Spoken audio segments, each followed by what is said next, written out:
Matrixx and Rhodes fans, we are back with another video, and we're going to be talking about Avatar, The Way of Water. Now, yesterday I went and saw an early showing of the movie, and I went and watched it in IMAX 3D because I believe this is one of those movies that you definitely have to watch it in IMAX 3D. I rarely ever actually go see a movie in IMAX 3D. Now, the original Avatar, I did actually watch it in IMAX 3D. That was way back in 2009. It's been 13 years since the original movie came out. And that movie still looks fantastic today. Now, this is going to be a non-spoiler review here for Avatar: Way of Water. Now, when it came to the visuals were still outstanding. Now, me, myself, I didn't really see much of a difference between the way the original looked back in 2009 and this one. Even though I must say the underwater sequences look very, very good. And I must say, folks, this is the reason why James Cameron did not go and make Terminator Dark Fate. Because he was making Avatar: The Way of Water, whereas Terminator Dark Fate was terrible. This movie was very, very good. I love the first Avatar movie.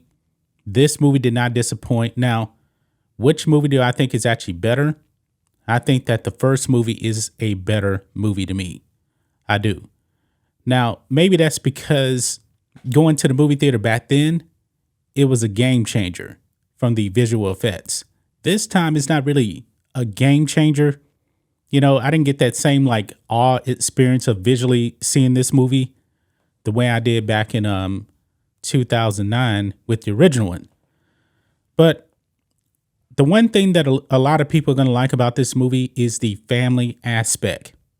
That was something that the first movie really did not have, because in this one, Jake Sully actually does have a family now. He has 4 kids in this movie, and it's all about protecting his family more so than the tribes. And that was definitely something that was different from the first Avatar movie. Also, the setting. They call it Way of Water for a reason, because we actually engage with other Pandora tribes and not really the Na'vi here in this one. I can't remember the name of the water tribe, but this is why they call it the Way of Water. So it's a different aspect. So it makes me curious about Avatar 3, what kind of landscape we're actually going to be in.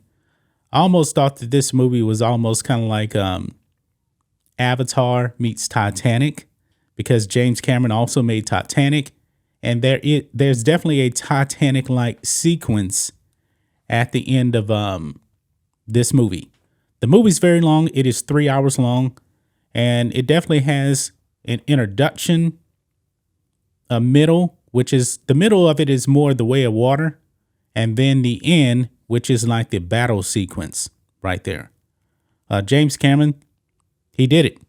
The man is just one of the greatest filmmakers of all time. The movie's not woke, even though, you know, James Cameron's been saying this weird stuff as of late, but he doesn't put that in his movies. He doesn't. Talking about masculinity. No, Jake Sully is the man in this one. Now, however, Neytiri definitely takes a bit step back in this movie, if you ask me. The warrior Neytiri is pretty much missing for the entire movie, pretty much until the end. Neytiri definitely takes a back seat in this movie. And I would have liked to seen Neytiri be more like the Neytiri in the original, but that was not the case.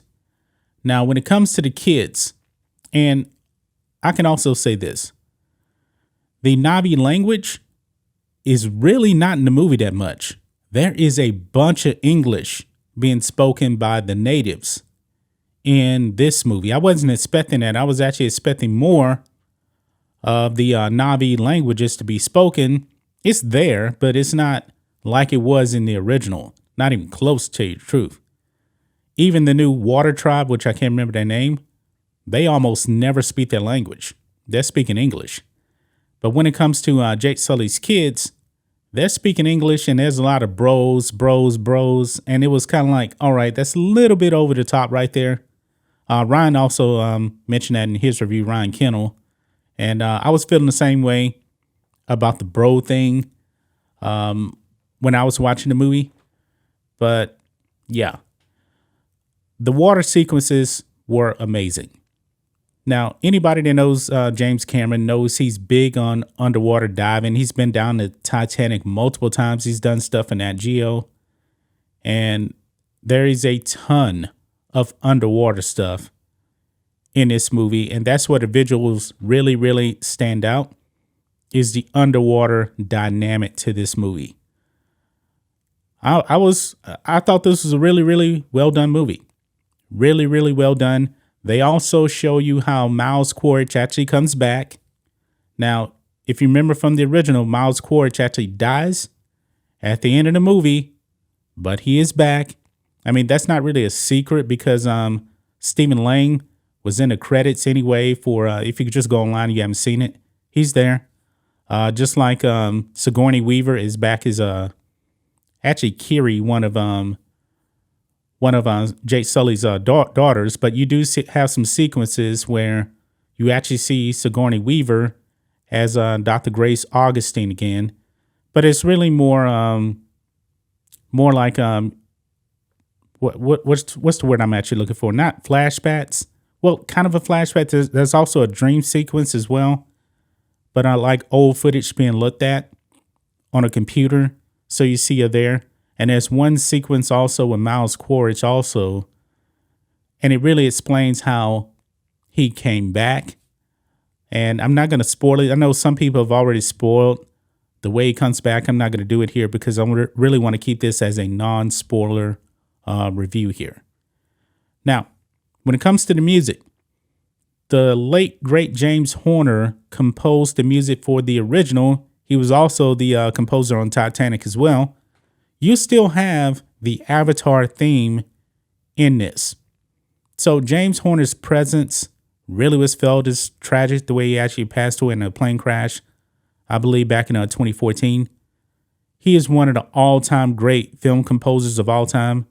I mean, I just love his music.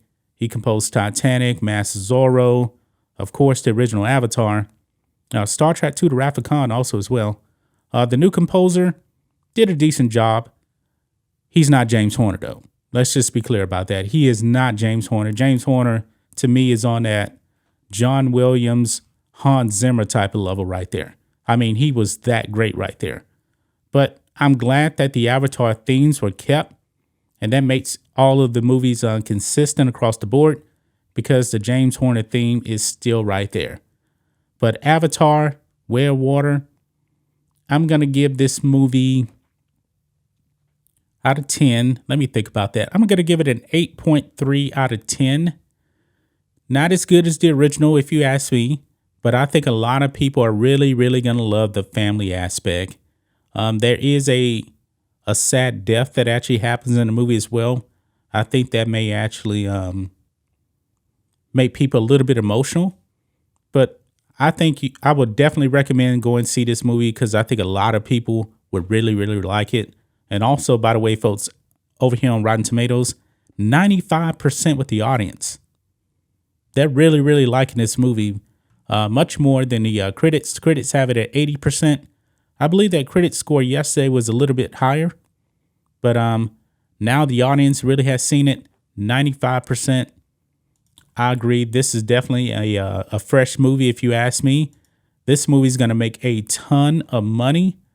And when we found out that the movie had to make $2 billion to break even, the projections now for the opening weekend, something like 700 million or something. Man, I believe now that this movie will make a profit. A lot of people like the movie, so I believe it's going to have repeat viewings also as well. And word of mouth could actually really help this movie get over the $2 billion mark. That's just my thoughts on this. What do you guys think of this? Matrixx and Rhodes Show fans, make sure you guys hit that subscribe button. Also become a channel member. Member live stream tomorrow morning, 9 a.m. Central Standard Time. You don't want to miss it. Anyway, guys, so let's stick about all this in the comments. Make sure you subscribe to the channel, and we'll catch you next time.